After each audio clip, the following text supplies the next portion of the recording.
Farkında olmadan kendini yavaş yavaş silip yok ediyorsun. Her tamam dediğinde aslında hayır demek isterken, her defasında içindeki sesi bastırıp sırf sevilmek, dışlanmamak ya da sorun çıkmasın diye susmayı seçtiğinde. O anlarda yalnızca zamanını ya da enerjini değil, hayallerini, sınırlarını, kimliğini de başkalarının beklentilerine feda ediyorsun. Ve bunu çoğu zaman iyi biri olmak uğruna yapıyorsun. Belki kendini fedakar sanıyorsun. Belki de herkesin yaslanabileceği o güçlü omuz olduğun için gurur duyuyorsun. Ama acı bir gerçekle yüzleşme zamanı geldi. Bu, özveri değil. Bu, kendini inkar etmek. O kadar uzun süredir başkalarını mutlu etmeye çalışıyorsun ki, ne istediğini, ne hissettiğini, hatta kim olduğunu unutmaya başladın. Ve en kötüsü, tüm bunları bilinçsizce, neredeyse otomatik bir şekilde yapıyorsun. Bir ortama girdiğinde önce herkesin duygularını tarıyor. İçinden gelmediği halde onların duymak istediği sözleri söylüyorsun. Çünkü buna ihtiyacın var. O onay duygusuna, kabul edilme hissine. Ama bu ihtiyaç, sana ağır bir bedel ödetiyor. Hem de fark etmeden ödediğin bir bedel. Hayat enerjin usul usul tükeniyor. Zamanın, sahip olduğun en kıymetli şey, başkalarının beklentileri uğruna harcanıyor. İçindeki gerçek arzular ise hep erteleniyor, hep bastırılıyor. Sanki bir gün sıra onlara da gelecekmiş gibi. Ama o gün hiç gelmiyor. Carl Jung, bu durumu şöyle açıklar. Persona, toplumun bizden görmek istediği yüzdür. Ve biz bu maskeyle ne kadar özdeşleşirsek, kendi özbenliğimizden o kadar uzaklaşırız. Senin o herkesi memnun etme çaban, aslında bir savunma. Bir kaçış. Kendi gölgenden kaçıyorsun. Yani bastırdığın duygulardan. Öfkenden, hayal kırıklıklarından, dur deme arzusundan, sınır koyma ihtiyacından. Ama unutma, gölgenle yüzleşmediğin sürece, o seni perde arkasından yönetmeye devam edecek. Ve sen, neye hizmet ettiğini bile bilmeden kendine yabancılaşacaksın. Bu döngüyü derinleştiren başka bir yanılsama daha var. Başkaları tarafından kabul edilmenin, sana varlık kazandırdığı inancı. İşte bu noktada Ishiro Kishimi ve Fumitake Koga, Kendinle Savaşma Sanatı kitabında net bir uyarıda bulunur. Başkalarının beklentileri doğrultusunda yaşamaya başladığında, kendinden uzaklaşırsın. Öyle bir uzaklık ki bir gün aynaya baktığında kendini tanıyamazsın. Ve o kabul arayışı, bitmeyen bir yarışa dönüşür. Çünkü dış onayla beslenen bir yaşamda özgürlük yoktur. Gerçek şu, herkesin takdirini kazanmak zorunda değilsin. Zaten kazanamazsın da. Ama kendini kazanabilirsin. Ve o, her şeyden daha değerli. Ve evet, herkesin takdirini kazanmak zaten mümkün değil. Ama mesele bu da değil. Çünkü sen, farkında olmadan görünmez bir döngünün içine sıkıştın. Bu videoda, seni oraya hapseden o bilinç dışı kuvvetleri birlikte açığa çıkaracağız. Ve belki de en hayati soruya birlikte cevap arayacağız. Bu kısır döngüyü nasıl kırarsın? Çünkü bu kolay bir yolculuk olmayacak.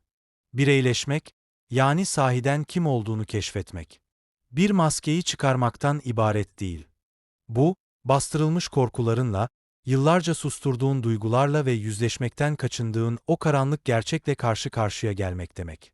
Ama eğer bu cesareti gösterebilirsen, dış onayın ötesinde çok daha değerli bir şeye ulaşacaksın. İçsel özgürlüğüne. Unutma, sen insanları memnun etmek için doğmadın. Ama hayatının bir yerinde, bunun gerekli olduğunu öğrendin. Belki çocukken, gerçek duygularının hoş karşılanmadığını fark ettin. Ancak nazik, sessiz, uyumlu olduğunda kabul gördün. Ve böylece koşullu sevginin kurallarını öğrendin. İyi olursan sevilirsin. Uysal olursan kabul edilirsin. Sorun çıkarmazsan değerli sayılırsın. İşte bu öğrenilmiş kabulleniş. Görünmez bir fedakarlık döngüsünün başlangıcıydı. Başlangıçta bu bir savunmaydı. Bir tür korunma içgüdüsüydü. Ama zamanla seni koruyan bu mekanizma, seni tutsak eden görünmez bir kafese dönüştü. Artık neredeyse otomatikleşti. Sürekli tetikte yaşıyorsun. Bir ortama girdiğinde önce enerjiyi tarıyorsun. Yüz ifadelerini, tonlamaları, suskunlukları. Henüz kimse bir şey söylemeden ne istediklerini seziyorsun. Ve her ihtimali önceden hesaplayarak çözüm sunuyorsun. Bir gülümseme, bir uzlaşma cümlesi, bir kendinden ödün. Üstelik bu seni içten içe tüketiyor olsa bile. Çünkü bilinçaltında bir şeye çok derinden inandın. Duygusal güvenlik, başkalarının onayına bağlıdır. Dışlanırsan, yalnız kalırsan, eleştirilirsen zihnin çığlık atar. Ben buraya ait değilim. Ve bu, insanın en derin korkularından biridir. Aidiyetsizlik. Alfred Adler, bireysel psikolojisinde şöyle der. İnsan doğası gereği ait olmak ve katkı sunmak ister. Ama bu doğal dürtü yanlış yönlendirildiğinde, denge bozulur. Kendine ait olmayan rollere girersin. Sırf kabul görmek için kendinden vazgeçmeye başlarsın. Fedakarlık kisvesi altında ruhunu sessizce eritir, görünmezleşirsin. Ishiro Kishimi ve Fumitake Koga'nın Kendinle Savaşma Sanatı kitabı da tam bu noktada uyarır bizi.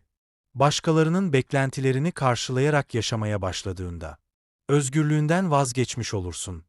Ve böylece senin hayatın, senin zihnin, senin kalbin, sürekli bir kaygı haline mahkum olur. Ve döngünün en sinsi kısmı işte tam burada başlar. Aslında içinden hayır demek geçerken, yine de evet dediğinde. Yalnızca bir talebi kabul etmiş olmazsın. Aynı zamanda kendinle ilgili inşa ettiğin o iyi insan imajını da beslemiş olursun.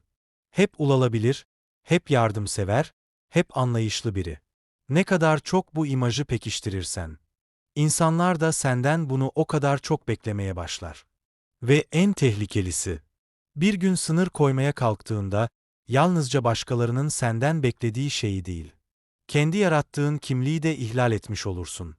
İşte tam da bu yüzden, yavaş yavaş, kendi gelişimini, kendi yolculuğunu feda edersin. Zamanın başkalarının ihtiyaçlarında erir. Enerjin kendi büyümen için değil, başkalarının konforu için harcanır. Belki bunu fark etmiyorsun. Belki de yardım etmeyi seviyorum. Faydalı olmak beni mutlu ediyor diyorsun. Ama eğer gerçekten derinlere inmeye cesaret edersen, orada bir şeyin kıpırdadığını duyarsın. Bitmek bilmeyen bir yorgunluk. Gittikçe büyüyen bir içsel öfke. Ve özgürlük isteyen boğuk bir ses. Ve o ses, sen döngüyü kırana kadar susmaz. Peki neden bu kadar zor? Neden kendini feda ettiğini bildiğin halde yine de aynı davranışları sürdürüyorsun? Çünkü bu artık yalnızca bir alışkanlık değil. Bu senin kimliğin haline geldi. Persona dediğimiz şeyin seni nasıl esir aldığını fark etme zamanı geldi.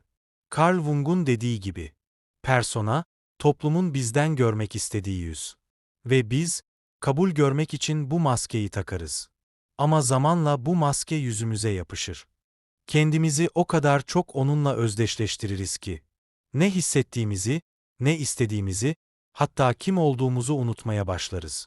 Bu yüzden, sıradan bir hayır demek bile içimizde panik yaratır. Birinin hayal kırıklığına uğraması, küçük bir eleştiri, basit bir yanlış anlaşılma. Hepsi seni yeniden o eski kalıba geri çeker. Çünkü o maske artık sadece seni korumuyor. Seni tanımlıyor. Ve işte bu yüzden, persona ile özdeşleşme sorgulanmadıkça, kendini feda etme döngüsünden çıkış yoktur. Ama unutma, personanın kendisi bir düşman değil. Eğer bu maske olmasaydı, hepimiz çocuklar gibi filtresiz davranırdık. Sosyal hayat çökerdi. Maske, topluma uyum sağlamamız için gereklidir. Sorun, o maskeyle özdeşleştiğinde başlar. Yani onun sen olduğunu sanmaya başladığında. Düşünsene, hayatın boyunca bazı davranışların ödüllendirildiğini fark ettin. Yardım etmek, evet demek, ulaşılabilir ve uyumlu olmak. Ve her seferinde bunun karşılığında aldığın şey şuydu: övgü, takdir, aidiyet. Ama ne zaman kendi ihtiyaçlarını dile getirmeye kalksan, reddedildin, eleştirildin ya da yalnız bırakıldın. Ve zamanla içindeki bir inanç kök saldı. Başkalarının görmek istediği kişi olursam güvende olurum. İşte o anda, sen de farkında olmadan bir persona inşa ettin. Muhtemelen herkesin sevdiği, güvenilir, fedakar bir iyi insan kimliği. Ama bu maske sen değilsin. Ve onu ne kadar uzun süre takarsan, özünden o kadar uzaklaşırsın. Ama persona baştan çıkarıcıdır. Çünkü sana bir aidiyet hissi sunar. Zorlayıcı duygularla yüzleşmene gerek bırakmaz. Çünkü eğer hayır demeye başlarsan, eğer sınır koyarsan, öfkeni ifade edersen, hayat boyu kaçtığın gerçekle yüzleşmek zorunda kalırsın. Carl Jung'un deyimiyle, gölgenle, gölge, uyum sağlamak adına bastırdığın her şeydir. Öfken, bencilliğin, kendi alanını koruma hakkın. Artık yeter deme ihtiyacın. Ve işte asıl hapishane burada başlar. Gölgenle yüzleşmediğin sürece, personanın içinde mahsur kalırsın. O yüzden başkalarını memnun etme davranışı, sadece sosyal bir alışkanlık değildir. Bu, bilinç dışının geliştirdiği bir kaçış sistemidir. Kendinle yüzleşmemek için tasarlanmış bir psikolojik zırh. Ama ne kadar çok kaçarsan, o kadar kırılgan, o kadar onaya bağımlı, o kadar yalnız hale gelirsin. Ve zamanla, Jung'un arketipsel maskeler dediği rolleri içselleştirmeye başlarsın. Şehit, kurtarıcı, adanmış anne, kusursuz dost. Hepsi seni aynı noktaya götürür. Kendini feda etme döngüsüne. Ve sen, kendi ihtiyaçların yokmuş gibi davranmanın seni daha değerli kıldığına inanırsın. Hep güçlü, cömert, sorunsuz olman gerektiğine. Ama gerçek çok daha serttir. Hiç kimse bu maskeyi bedel ödemeden taşıyamaz. Ve o bedel zamanla sessizce büyür.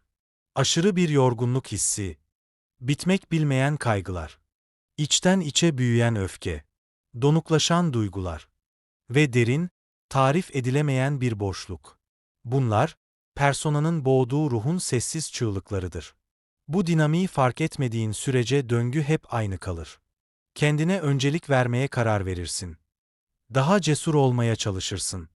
Ama tam o anda, suçluluk, utanç, reddedilme korkusu kapını çalar. Ve kendini yeniden başkalarını memnun ederken bulursun. Yine kendini inkar eder. Maskeyi bir kez daha takarsın.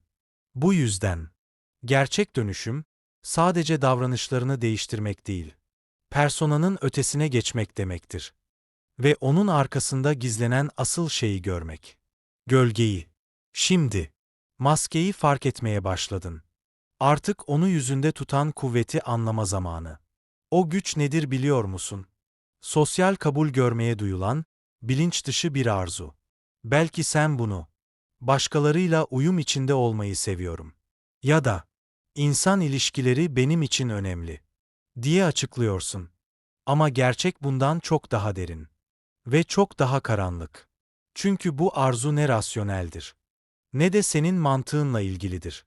Bu arzu, çocukluğunda sinir sistemine kazındı. Çünkü o zamanlar, ait olmak hayatta kalmak demekti. Ailenin seni kabul etmesi, sosyal çevrenden dışlanmamak, yalnız kalmamak, sadece güzel şeyler değil, zorunlu şeylerdi.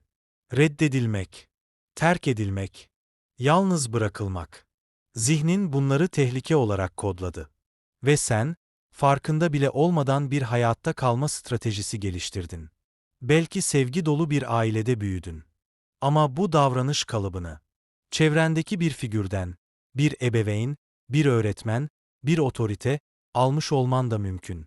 Ve o program hala çalışıyor olabilir. Sessizce, arka planda. seni yönetmeye devam ederek. Alfred Adler Durkee. İnsanı en derinden harekete geçiren şey, ait olma ve toplum tarafından değerli bulunma arzusudur. Ve bu, başlı başına sağlıksız değildir. Çünkü biz sosyal varlıklarız. Birlikte var oluruz, birlikte gelişiriz. Ama sorun şurada başlar. Kendi değerini, başkalarının seni kabul edip etmemesine bağlamaya başladığında. Ishiro Kishimi ve Fumitake Koga'nın Kendinle Savaşma Sanatı kitabı, bu tuzağı çok net ortaya koyar. Eğer birinin sevgisini, saygısını, takdirini kazanmak için, onun beklentilerini karşılaman gerektiğine inanıyorsan, özgürlüğünü kaybedersin. Artık kendi hayatını değil, başkalarının senden beklediği hayatı yaşamaya başlarsın. Onların sorumluluklarını, onların hayallerini ve sonunda kendini unutur, bir yabancı gibi yaşarsın. Ve işin en acı tarafı şu: Başkalarının ne düşüneceğini asla kontrol edemezsin. Ne kadar dikkatli olursan ol, ne kadar yumuşak başlı davranırsan davran. Her zaman seni yanlış anlayan, seni yargılayan, senden memnun olmayan birileri çıkacak. Ve sen, onların algısını kontrol etmeye çalıştıkça, için daha da daralacak. Daha kaygılı, daha yorgun, daha boş hissedeceksin. İşte bu bir tuzaktır. Sana ait olmayan bir hayatı yaşama tuzağı. Sırf birini üzmemek için ertelediğin her karar. Reddedilmemek için koymadığın her sınır. Huzur bozulmasın diye yuttuğun her kelime. Hepsi seni senden uzaklaştırır. Oysa, o enerjiyi başkalarını memnun etmeye değil, kendi hayatını inşa etmeye kullanabilirsin. Ama bu döngüyü kırmak kolay değil. Çünkü hayır demek, sınır koymak, kendi gerçeğini açıkça dile getirmek. Bastırmayı öğrendiğin duyguları harekete geçirir. Suçluluk, utanç, korku ve bu duygular, sosyal kabul ihtiyacını, görünmez bir motor gibi sürekli çalıştırır. Sen belki içten içe bunun sağlıksız olduğunu biliyorsun. Herkesi memnun etmenin seni tükettiğini fark ediyorsun. Ama o an geldiğinde, reddedilme korkusu seni ele geçiriyor. Ve yine, maskeni takıyor, kendini erteliyorsun. İşte burada fark edilmesi gereken bir gerçek var. Gerçek özgürlük, başkalarını kontrol etmeye çalışmakta değil,